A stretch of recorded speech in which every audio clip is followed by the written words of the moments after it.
tinanggal ko ang PLDT para lang gamitin ng GovNet. Kasi talaga mabilis siya. 2017, 18, 19, mabilis siya. Sayang yung pera eh, yung nakikita ko naman. So, and at the same time, nakikita ko yung effort kasi we are POP. POP pa lang, basa siya? Or kasi ganun eh, so kami ang POP. So, nakikita namin the effort of Sir Rogie, Sir Ronald, Sir Johnny, I think pumasok 2019, So sila pa muna sila Sir Rogie. So that time, nakita namin yung effort, and the effort talaga is excellent. So sabi namin, sabihin ko, this is the best internet available right now para sa government. Hindi ko magkakaproblema. That's why, pag nang-download ako, daming concerns. Kasi kami, wala kaming concern. Wala, aside dun sa kinukulit lang kami ni Sir, pag weekends, kaso lang internet. So, yun lang talaga yung naging problema. Kasi minsan, the generator sa office is only 4-week replace. So, special request talaga yun, yung ginagawa ni Sir. Minsan ako pa maabono dun sa gas.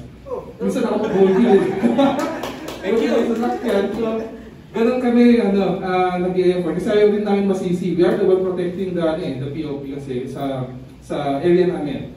I'd like to thank the ICT for the decent internet connections for the last 7 years, 8 years that you provided. Thank you very much, sir. Talagang na-appreciate namin.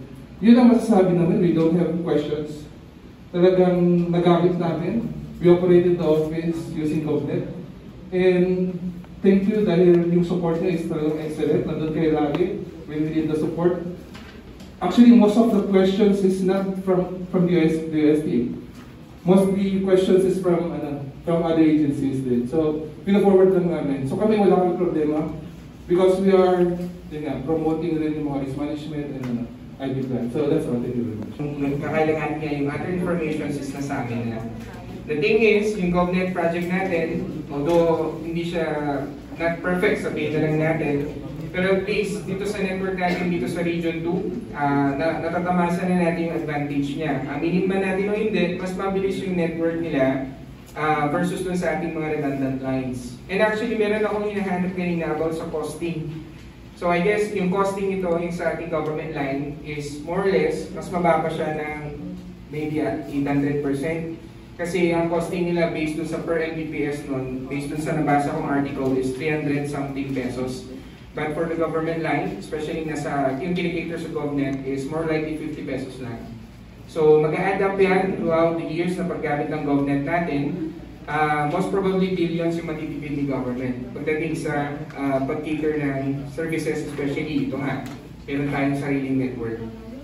Thank you po, sir, ma'am, thank you po for inviting us dito. Although yung kasama ko, bago lang din po ako dito, marami po kami natutunan regarding dito.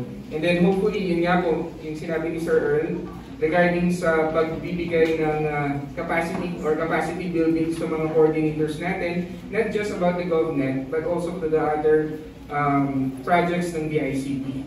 So, yun kasi Sir Ma'am, magiging edge din po kasi namin yung as coordinator, added trainings, most probably. And then kami yung, sabi niyo nga, magiging counterpart nyo sa agency. So, marapat po lamang siguro na mabigyan din po kami mga trainings sa ganyan. Para na rin po sa career namin, career development. Yun lang po, thank you po.